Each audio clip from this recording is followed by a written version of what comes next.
Hello and welcome to Insights, the podcast with your host, Joe Pane. Join me in this deep exploration of our personal journeys from ambition to meaning, where we stop living life fast and start living life deep.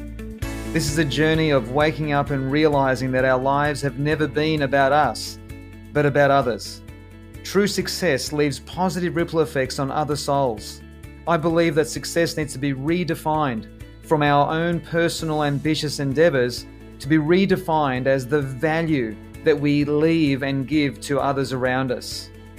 Join me now as we begin this journey to deeper connections, even more fulfillment, some fun, curiosity, life, love, and all good things.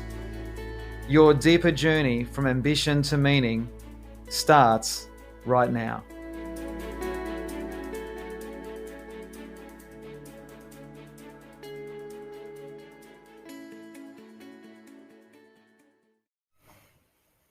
Hey everyone, hope you're all well. Welcome to episode 76. It's been a certain gap between episode 75 and 76, and the reason being is I've been delivering little 15-minute trainings, mini trainings in the Emotional Fitness Hub, the closed Facebook group, every Wednesday for the last, every week for the last many months. So that kind of took over from the podcast. So I thought I would do a couple of episodes.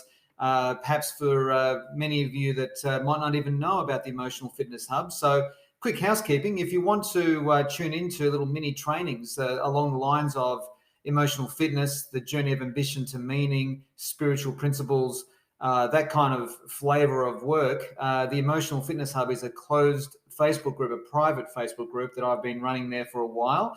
So feel welcome to look that up, the Emotional Fitness Hub. And every Wednesday, Australian time, Wednesday morning, I deliver a live training, which gets recorded there, of course, by Facebook, and people, access the recordings over a period of days afterwards. So feel welcome to join me there. In the meantime, welcome here to episode 76. I'm delighted, thrilled to be back here. A lot's happened since the last episode back in April.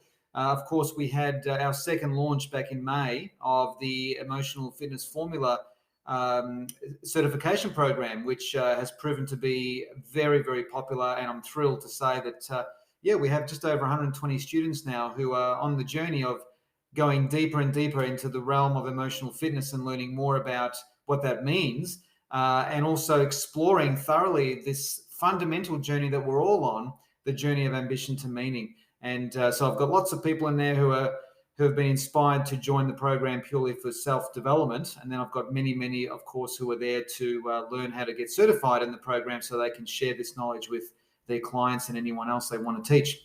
So the next launch of that, by the way, the final launch for 2022 will be on September 15. So look out for that when the time comes. So episode 76, this one here is called Why We Must Let Go of Any Psychic Weight and How to Do It. So psychic weight. So first of all, what is psychic weight? Well, psychic weight is in essence any attachments that we have to resentments from the past, grudges that we're holding, grievances that we have with someone, not willing to let go or forgive what someone has done to us. Now, let me be very clear, as I hope I am most of the time here, and that is that, I'm not taking anything away from the reality of what, anybody listening to this podcast, any traumas or abusive situations that you've been through, my heart and soul go out to you, and this takes nothing away from the reality of that. I guess to add to that, there comes a time where we need to stop allowing, grievances from somebody else still having an impact on us today. It's like, when we get angry, it's like a psychological fire blast that destroys everything in its way. And once something's burnt, it's burnt, if you know what I mean. So I want to explore this more thoroughly with you here today, and I hope to do it in a very sensitive and respectful way. So I hope that comes across in the right way for you. Or for anyone that's gone through any difficulties or challenges in the past, because this episode is about how to stop allowing the past to influence how you actually experience yourself today. So according to one of my favorite spiritual teachers, whose name is Myss, we are undergoing some kind of shift in consciousness. And that shift of consciousness is a transformation from physical five sensory consciousness to what she calls an energy consciousness. And what I would love to do is explore that, because I'm then going to circle back to psychic weight and how it is that we can let go of any past grudges or grievances or attachments or anchors that we have to the past, so we can live our life in a very, very different way. If you want to change anything, that is, in any part of your life. And most of us, we're always looking to change something in our lives, some aspect of our lives, to improve it, to take to the next level. Now, the key word here is transformation. Transformation is not change. Transformation is the complete replacement of previous thinking. A transformation, a shift of consciousness, is where the previous level of thinking or awareness has been replaced by a completely new level of awareness. Change is in the realm of transformation, but change is like, if I'm changing my clothes, all I'm doing is I'm changing from one thing to another. If I'm changing jobs, I'm changing from one thing to another. So that's the context I'm coming from.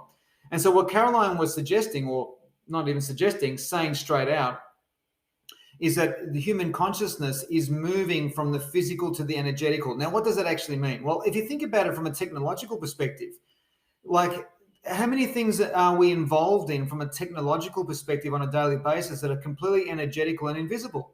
I mean, our iPhones, the internet, the social media, the online banking, the online digital media, online games. I mean, so many of us live a significant percentage of our daily lives online. We work online. My business is online. You're listening to me right now online. Emails, all these sorts of things, energetical. Now, she wasn't talking about the technological advances of humankind. She was talking, that's part of it, but she was talking more about this different level of consciousness, which is what I'm going to go into right now. So she's saying that we're shifting. We're actually, physical five sensory consciousness is looking to integrate with energy consciousness. So both of these levels of consciousness operate with completely different laws. It's like, the land works in different ways to the sea. You'll never find a fish in the forest, and you'll never see a sheep in the sea. So in essence, what we are talking about here is what she refers to as Chronos time, Chronos as in chronological, versus Kairos time. So Chronos time is linear and has, if you can picture, like a horizontal axis, whereas Kairos operates vertically and operates independent of time. I'll explain what Kairos actually means in everyday language and practical everyday translation in a moment, but just bear with me as I just clarify the differences between Chronos and Kairos. The experience of Chronos time, right, is affected by our perception of our past. And this is really key in today's conversation. So the experience of Chronos time is affected by our perception of our past and what we think of our future. And Kairos time, on the other hand, is completely unaffected, completely independent of the past and of any perception that we may have of the future. So another way of looking at this is Chronos is quantity, linear time, quantity. Kairos is quality, being in the moment, the quality of the moment, the quality of engaging with that gorgeous, beautiful flower that's shining in that very unique way in the sun. That was my attempt at poetry, a very poor one at that. But you can imagine what I'm saying, like that moment that you're having with nature, or a moment you're having with someone, an intimate conversation, a connection you're having with someone where time just disappears. That's a Kairos moment. It's one way of looking at it. So in essence, that's one of the differences. Another way of looking at this is that Chronos is the known and Kairos is the unknown, because Kairos operates independently. Let me just keep exploring this with you, and I trust as I keep going through this, it's making more and more sense. So one of the many ways of accessing Kairos consciousness, right, is by letting go of any rigid, tightly held beliefs that we have about something. And maybe these rigid, tightly held beliefs, made sense for us at some point in time. Maybe in the past they were actually very, very useful. Maybe they were very resourceful at some point in our past, but no longer seem to be helping us live the life of an emotionally fit human being, which is someone who navigates uncertainty in very efficient ways and someone who correlates uncertainty with growth rather than with fear, for example. So by surrendering, right, these rigid, tightly held beliefs, we open a gateway to a possible Kairos moment. So what is Kairos, right? So this is a moment, it's a micro moment of clarity, a moment of being lit up. Like when we say, I've just had a blinding flash of the obvious, BFO, a blinding flash. We're lit up, we're lighting up, we're enlightening in that moment. It's an enlightening moment. We lighten up, literally. So we light up when we are inspired by, well, Caroline Myss refers to these Kairos moments as intuitive hits or an energetic download of inspiration that comes from the unknown. It comes from a completely different dimension. Chronos consciousness, on the other hand, lives in our heads and is purely prone to logic, to the logical thinking. Now, there's nothing wrong with logical thinking. It's just a different level of consciousness. The 5 physical sensory consciousness is becoming the old consciousness as we evolve as human beings. And these Kairos moments is what we need to listen for, feel for, be ready for. So a Kairos time exists in the heart and is prone to these intuitive hits. Right? It's our choice whether we express those intuitive hits in that moment or remain tied to our logical mind. So what does this even mean? So for example, you could be walking down the street, right? And Kairos consciousness is something that just strikes us in one given moment, right? So you could be walking down the street and suddenly you have this overwhelming feeling that you need to cross the street right now based on no physical logical evidence whatsoever.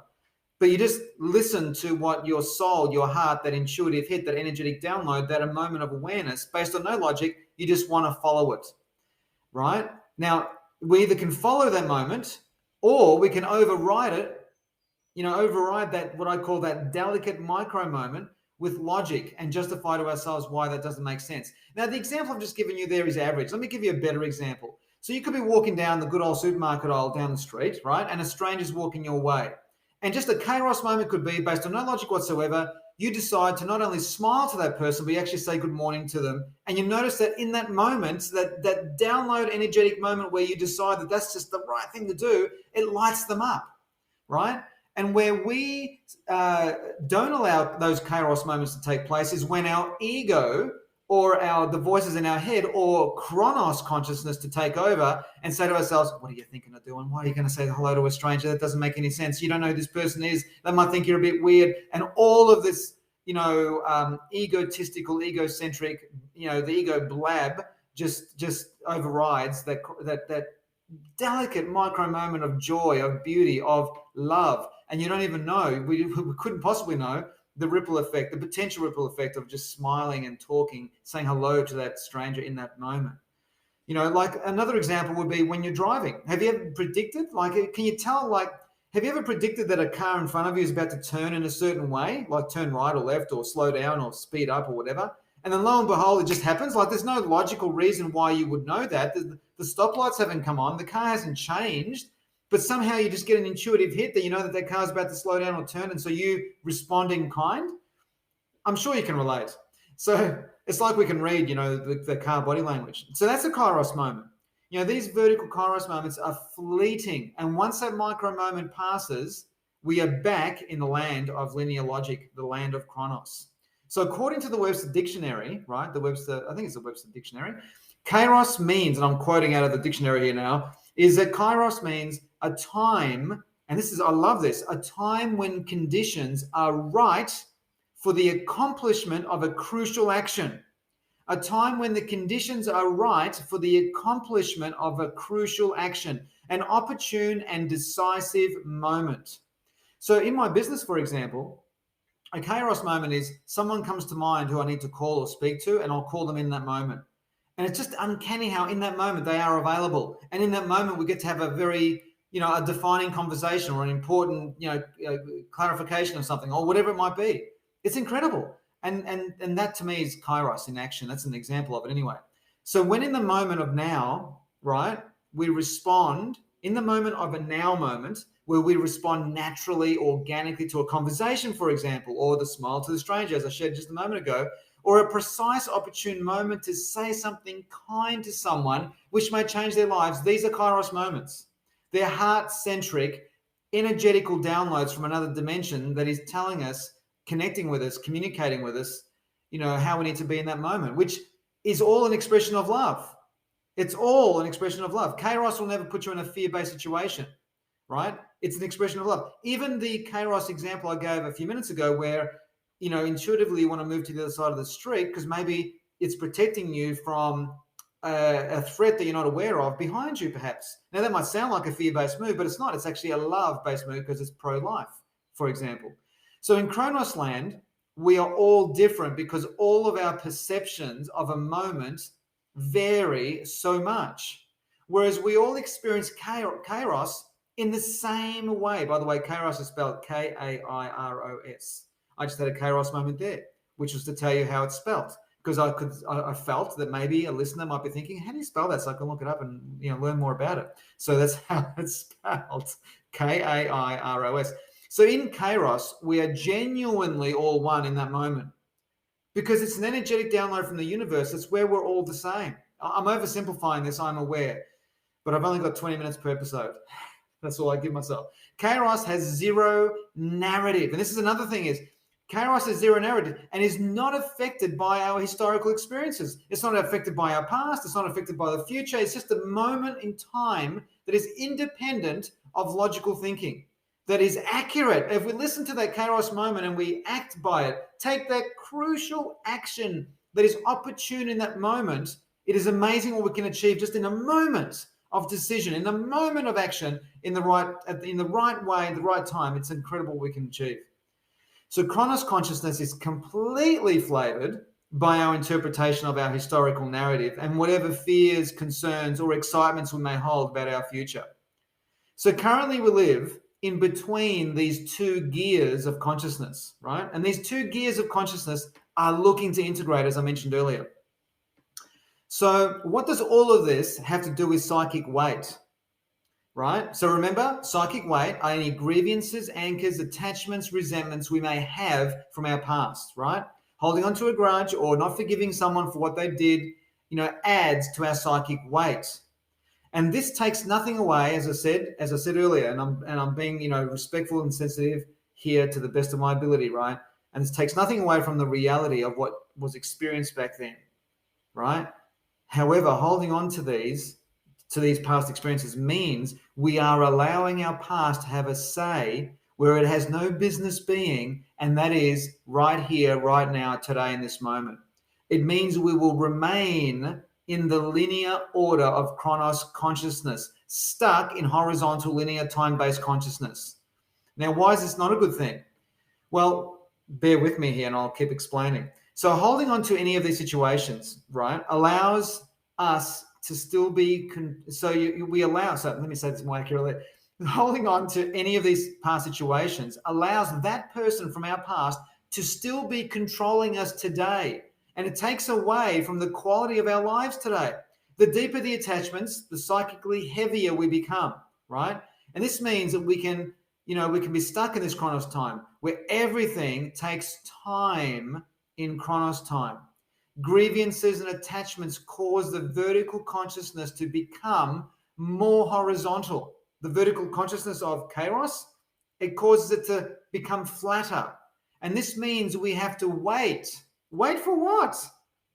For example, wait for the business to take off. Wait for that relationship that you want to happen. Or wait for whatever aspirations and results you want to bring into your life to come alive. Any dreams you want to come into your life. The longer you have to wait for anything that sings to your soul, the more in Chronos time you are stuck. And psychic weight does that. By remaining attached, right? By allowing that person from our history to still be controlling us today because of the way that we're thinking and the way that we're attached to those anchors, we begin second guessing ourselves and our esteem is not allowed to recover. By letting go, we learn how to trust ourselves and avail ourselves to moments of inspiration, Kairos, and take crucial action in the micro opportune moments, that is Kairos.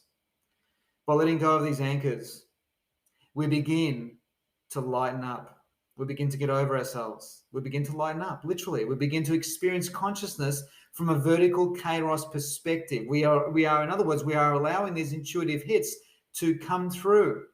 And when we start becoming loyal to the now, things happen very quickly in our lives. When you are lighter, you don't have to wait as long. Everything changes so fast. It is truly a beautiful thing. I can tell you from experience, as a lot of you know, my wife Silvana and I and our two sons, we moved to Noosa here in Queensland in Australia from Melbourne down south in Victoria for many reasons, which I won't bore you with. And, by letting go of so many things that we were stuck in back in Victoria, so many things energetically, everything shifted so quickly. My business went to it tripled, in a space of only 8 weeks.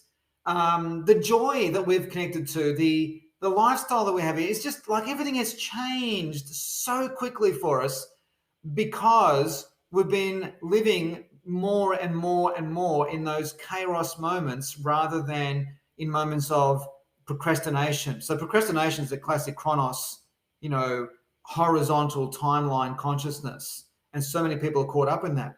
So when we lighten up and we let go of anything that's been holding us back, it allows us to be lighter in energy, lighter psychically, which opens up our hearts to having these energetic downloads where we can be inspired in the moment to make decisions that otherwise we wouldn't have made. This is really, really powerful stuff. And if it sounds fluffy duck, so be it. But let me tell you, this is a reality if we open our minds and souls to this. So we begin to experience everything on a completely different level.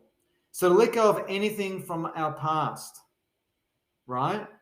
We have to face one simple fact. And again, I'm going to highlight, I'm saying this with the most profound of respect to anybody listening to this. So please get this from the right context. So I'll say that again. To let go of anything from our past, we have to face one simple fact. And the fact is this: it's over. Our childhood, it's over. That life situation that you were in, it's over. Whatever happened back then is over. For example, the house I lived in as a teen, it no longer exists.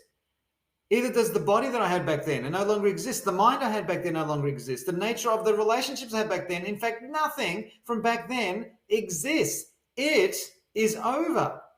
So as I said, please forgive me for what some may perceive as brutal frankness. Others go, no, that's okay. However you want to perceive this.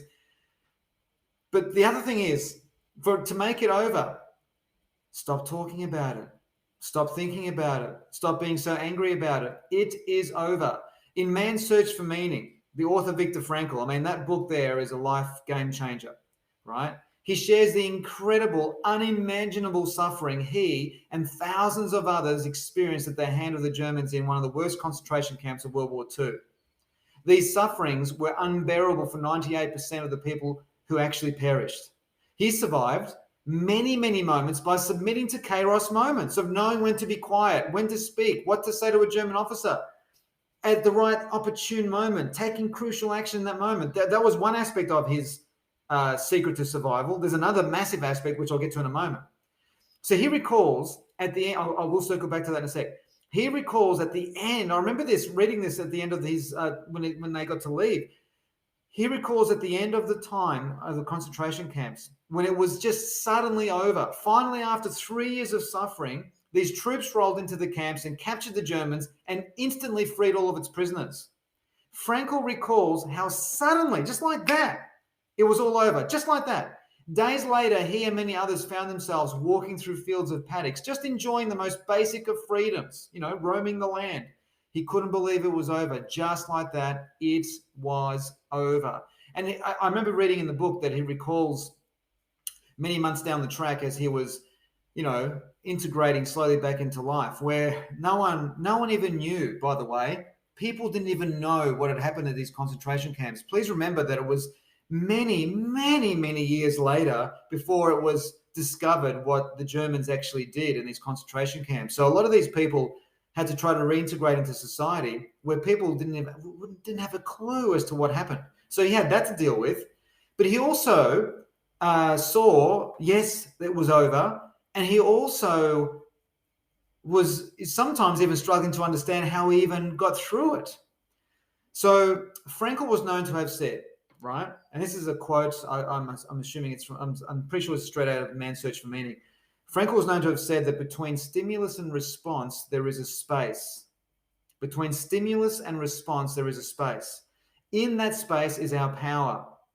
the power to choose our response.